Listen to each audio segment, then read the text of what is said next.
All right, so I want to talk a little bit about Matt Dillahunty and the Atheist Experience that I watched this past Sunday. And it was really, really illuminating because they had this it was him and Dan Barker, and they had this interaction with the call-in guest, and it really underscored, underscored a big problem in the atheist community. And that's the leading light in the atheist community, and it was a big, big, big problem. How they handled it was completely dishonest. Completely dishonest. It's something I talk about a lot. Now, let's lay some groundwork for this conversation. So there is such a thing as an honest atheist.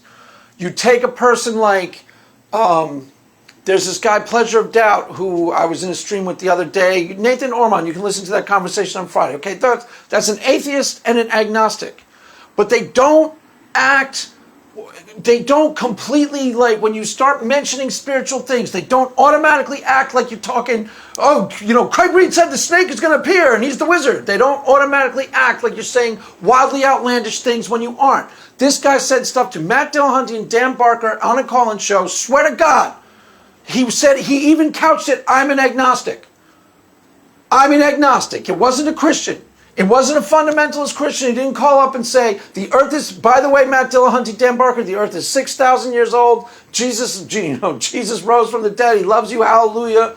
He didn't say that at all. They acted like he did. He didn't even say anything close. He said, I'm an agnostic, but don't you sometimes think, can you entertain the possibility that there might be something other than this world? And let me just put this in plain English. If you're an atheist and you can't, that's not honest. It's not. All atheism means I lack a belief in God. Okay, well, you can entertain the possibilities that there might be something other than this world, because that's all he said. And then he starts couching it in terms that are perfectly sensible, perfectly reasonable. He said, Tesla said. He quotes Tesla and he quotes Einstein. And I'm not kidding. He quotes Tesla and he quotes Einstein. I'm not kidding. Matt Dillahunty basically says some variation of what do those guys have to say about God. He's talking about metaphysical speculation. Metaphysical speculation is what he's talking about. And Matt Dillahunty, honest to God, says to him, what do those guys know about the subject? Yeah, gee, what could Einstein have to say about the nature of metaphysical speculation? Oh, gee, let me take a stab in the dark. Can't possibly imagine. Tesla, one of the greatest scientific minds of all time, what could he possibly have to say about metaphysical speculation? It's right up the alley of physics, by the way. Right in the same pocket as quantum mechanics, quantum physics. That's why I keep saying science is ultimately going to bear me out. Because it's getting there. It's getting there. Go click on the weird links in the Inspiring Philosophy. He's got some weird links about physics and, the end of cosmic consciousness and this and that. They're interesting. Not quite there yet, but it's getting there. Really is. Really is. So this guy says something that's pretty basic. Pretty basic. If you are not, even if you are not a Christian, if you are not a spiritual person, if you're raised in a religious tradition, you couch all of your metaphysical speculation in the tradition you've been raised in. Period. That's par for the course. So if I'm raised as a fundamentalist Christian, I have my metaphysical speculation all lines up with doctrine. Basically, if I'm raised as a Muslim, same idea. Now, as I've offered to Nathan, I saw him when he was on my channel. I saw him talking about me I went and watched. He posted the chat, and I watched some of the conversation in the live chat and some of the comments, and he said, I think he's a perennialist and a universalist. I'm not at all. But I recognize that there's potential truth in those claims, and those are a lot easier to talk to when you're talking to someone who is an atheist. Why? Because it doesn't have to be either or. I don't have to make you believe Jesus rose from the dead or nothing. Or we can't converse on the subject of spirituality at all because we got nothing to talk about. It doesn't have to be zero sum. The reason why I offer the position of perennialism when I'm talking to someone like Nathan is because prior to me becoming a Christian, and I've explained this a lot, I started becoming intellectually convinced that there was a God, as opposed to having a religious experience is what happened when I was 30 and I became an actual Christian. But prior to that, see, I don't think that, I'm going to have someone on my YouTube channel and you're going to have a religious experience. That's how you bear witness to Jesus Christ as the Son of God. You have an experience with the Holy Spirit for yourself. As far as I'm concerned, that's the real way, and that's probably the only way. But you can have an intellectual conversation on metaphysical speculation as long as you're being honest. Atheists can do it in good faith. This guy offered something from Tesla that made complete sense to me and would make complete sense to almost everybody I knew growing up. I wasn't a Christian, I was an agnostic. But I was perfectly willing to entertain metaphysical possibilities. Matt Dillahunty, Dan Barker were not. We're not.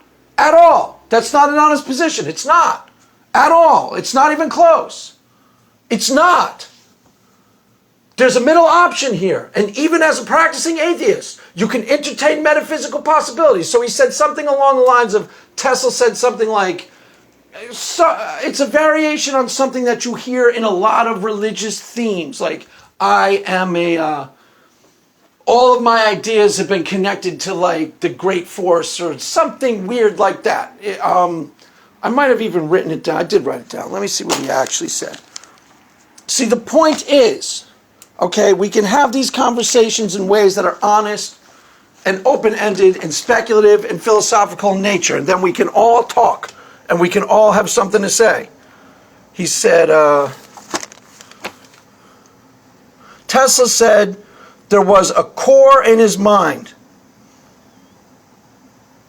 There was a core in his mind, and when he was getting, I didn't really write it down. I thought I wrote it down. I wrote a core in his mind. What do I mean? There was a core, something along the lines of there's a core in my mind, and when I'm getting creative, I am attached to a sort of cosmic conscious thing. Common idea in religious teaching. It's a common idea in spiritual. It's a common idea. Then this is why, prior to me becoming a Christian, I became intellectually convinced there was a God. Why? Because of ideas like that. If you're into creativity, if you know famous artists, almost every famous artist I've ever known, every poem you will ever read, swear to God this is true. Look up any famous poem under the sun. There is some sort of variation on that idea. As God as creative force, God as energy, God as source grounding of all being. There's a variation on that idea in almost every creative piece you will ever read. Any poem that stood the test of time that you've heard of, go look, you'll see it. Intimations of immortality. Our birth is but a sleep and a forgetting. There's language in all of them that seems to sound like religious, spiritual language. My theory is that's why it's famous. That's why it stood the test of time. This is a common idea. It's not a woo idea. It's normal, rational thought process in the course of metaphysical speculation. If you debunk, dismiss, discredit it out of hand, you're being dishonest. Did you catch that? If you debunk, dismiss, discredit this idea out of hand, you're being dishonest. And they did. They said it was woo. It's not woo. And maybe the way the guy said it was woo, but it really wasn't. And then they started saying, I have a plumber. And just because my guy is great, the person I know is great at plumbing, doesn't mean he knows anything about painting a house. The guy said it was a false analogy. Matt Dillahunty goes, no, it wasn't. Yeah, it really was. It was a totally false analogy. We're clear on who Einstein is, right? And he starts talking about, I believe in Einstein's God, which is something like a Spinoza God. Now, there's some debate as to whether Einstein was an atheist or not, or an agnostic. But right herein lies the point. There's some debate as to what his position actually was, because every once in a while he'll start having metaphysical speculations that are pretty normal. They aren't wildly outlandish and they aren't woo. And it's why I became intellectually convinced there was a God prior to my actual religious experience. Why? Because it's pretty darn convincing. If you actually start looking through, the thing that started to convince me is I was really into artists, musicians. Almost every single one of them has some sort of mystical reference point where they're like, it just occurred to me I was going to name my band X. Or there's some sort of, even like bands like the Police. I mean, this is common. You start researching people who have become famous and you'll see some sort of crossroads experience, some sort of mystical experience. Even the Police, they had some sort of weird experience where they named the band. I think that's right. Maybe not the Police. All right, maybe not the Police. Police, all right, yeah, the Police. There's someone told me yesterday. Those guys. Now, why was this so easy for me to latch onto? Because When I was an agnostic in my 20s, I didn't pal around with atheists. There were none around. So people weren't, propagandizing me against all woo speak, all metaphysical speculation is all woo, and piling it under the category of fairy tale. It's all fantasy land. It's pretty common. I hung out with artists in New York City. I hung out with like punk rockers and actors and bohemian types. And I remember, for example, there was this one girl I kind of half dated. She was really hot, actually. She was like an actress, yeah, really hot. She was a spitting image of Nicole Kidman. Swear to God, she looked exactly like Nicole Kidman. And I didn't really date her, but we'd go out and drink and go bar hopping. I forget, maybe 10 times total. And I remember telling her about some of these like experiences I had that were similar to what Nathan's talking about. These kind of like, I don't even remember what they were now looking back on them, but I had this like experience where I was kind of like wrestling with something and it seemed like it was actual agency. And she doesn't say, that's woo, that's fantasy. You got any evidence for that? She said, wow, that sounds like something really primal. That makes sense to me. That's how normal artsy type people handle this type of stuff. Possible.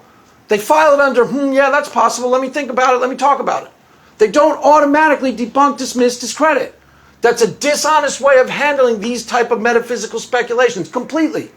It'll lead you to the same blind alley 100 times out of 100, and then you'll go, there's no evidence for God. Well, there's a lot of evidence in between. There's a lot of metaphysical speculation that you could be participating in, and you are choosing not to do it. And there's that word, choice, choosing not to do it, routing your brain back to no. That's exactly what they did. They routed that guy back to zero. They routed him back to fundamentalist framing. It's either either Jesus died on the cross and rose from the dead, or there's no God. And there's no in-between space, and you can't even talk about the in-between space. There's no possible in-between. Fundamentalist framing. And that's what they did. They told him it was woo. They didn't even entertain the possibility that creative people have reported this throughout the centuries. This isn't something I made up on the spot. It's why I became intellectually convinced there was a God. Many creative people have reported some type of, including Shakespeare, including Ralph Waldo Emerson. I mean many. When I say many, I mean almost everyone I could possibly list or think of, including Dostoevsky, including T.S. Eliot, including William Butler Yeats, have talked about this experience where they feel like the writing is being done for them. Even people who were secular have said it. Laurence Olivier, famous English actor. There's only one time when I was an actor I felt like I was in the hands of the God. He meant the hand of the gods. And he meant that there was a time where I felt like I was connected to greater life force. God, if you want to call it that. That's what people most say. God, if you want to call it that. Metaphysical speculation. It's all it is. It's common to human beings who are open-minded and honest. If you aren't open-minded and honest, you shut down that speculation immediately. Why? Because you have an agenda. That's why. That's why. Because you have an agenda. I get it. It's an atheist experience talk call-in show. But that's not honest handling of metaphysical speculation. It's something common to people. It's not outlandish claim. It's not an extraordinary claim that requires an extraordinary proof. It's something that seemed right to a lot of people all throughout the centuries. And almost every famous artist had made some sort of variation on the claim. And when I put my pen to the paper, I felt like something was shooting through me. Some sort of force was writing. I can name literally thousands. Arthur Miller locked himself in a room to write Death of a Salesman. He said he felt like something just took him over in that period. And he wrote it in like a week straight. That's a common thing. Research any famous writer, almost any famous artist, almost any famous poet. You'll find some variation on that theme. Oh, it's woo though, Craig. No, it's not. That's the point. It is metaphysical speculation worthy of consideration. And if you do not consider it worthy of consideration, check yourself. There's a good chance it's your integrity that's actually the issue. There's a really good chance. Like I said, there's honest atheists out there. I don't think anything I just said with pleasure of doubt or Nathan Ormond would find wildly outlandish or disagree with. Maybe disagree with something here or there. But the idea behind what I just said, I think they'd be totally on board with. Or at least entertain the possibility. So, I mean, I don't know. I'll go into this more. I thought it was instructive. Anyways, I guess that is all for now, kids. The mass ended. Go in peace. Amen.